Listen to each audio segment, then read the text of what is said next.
is our conclusion that a mandatory allocation system is necessary and appropriate on a short-term basis. It is clear that the nation will experience some fuel shortages this winter and perhaps over the next few years.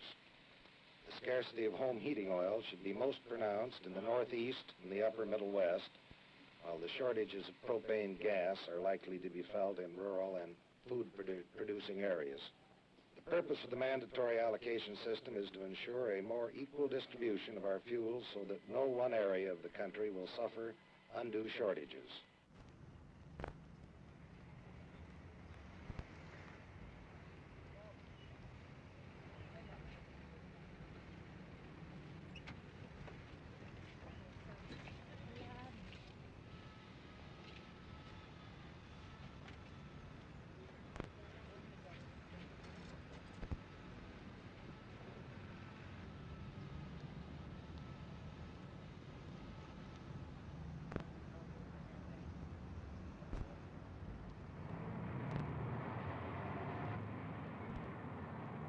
In terms of the 3 to 5 year time span,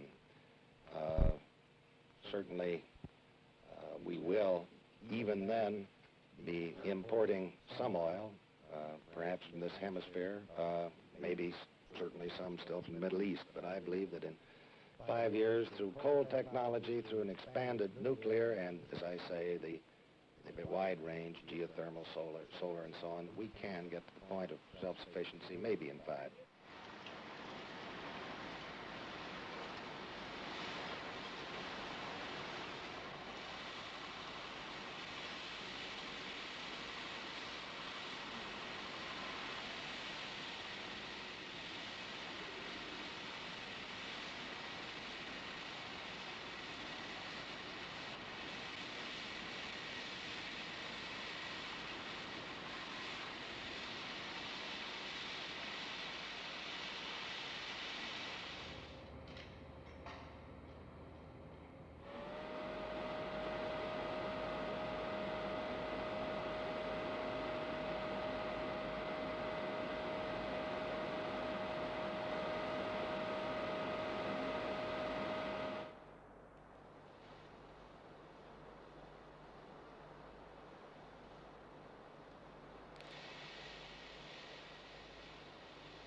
Consuming urban centers in a sparsely populated highland of western Colorado is a source of energy that could supply the United States with fuel for 50 years at predicted consumption rates.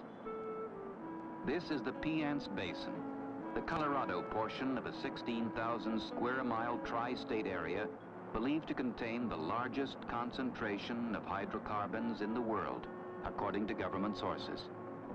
These are littered over centuries organic matter mixed with sediment and settled to the bottom. As the water is receded, the bottoms are fuel gas.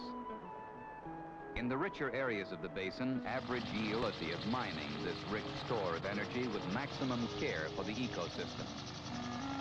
This semi-works plant, operated by Colony Development Operation, was established in 1965 to develop a technique moves along the interior to pull down the loosened chunks of shale. Oil-rich rock.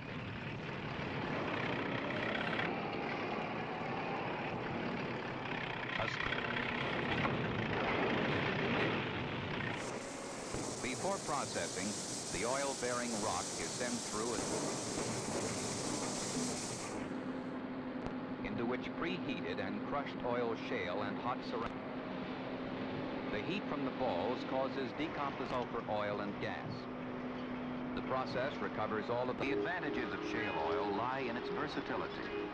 Raw shale oil can be used as a low sulfur residual fuel for power plants and home heating, in coke and petrochemicals.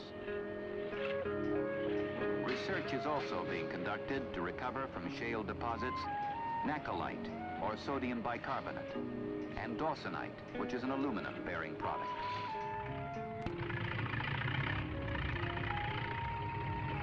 This experimental tract is a prototype for a surface disposal and revegetation operation that a full-scale commercial plant would require, yielding information on erosion, pile stability, and ground cover. Soil. It readily supports natural vegetation, which after initial seeding and fertilization becomes self-sustaining.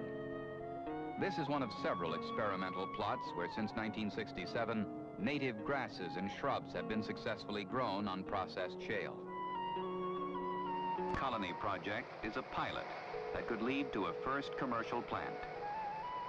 So the effects of this pilot unit on the immediate and neighboring environment are being carefully monitored and projected. No facet of environmental impact is neglected. Surveys are being taken of the total ecological system by specialists in such areas as archaeology, geology, zoology, biology, and watershed management and flood control.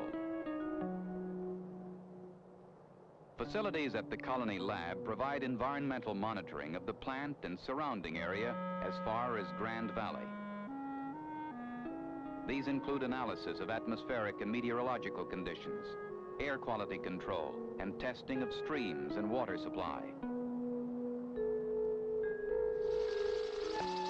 Any discussion of ground cover and vegetation in the West must concern itself with forage.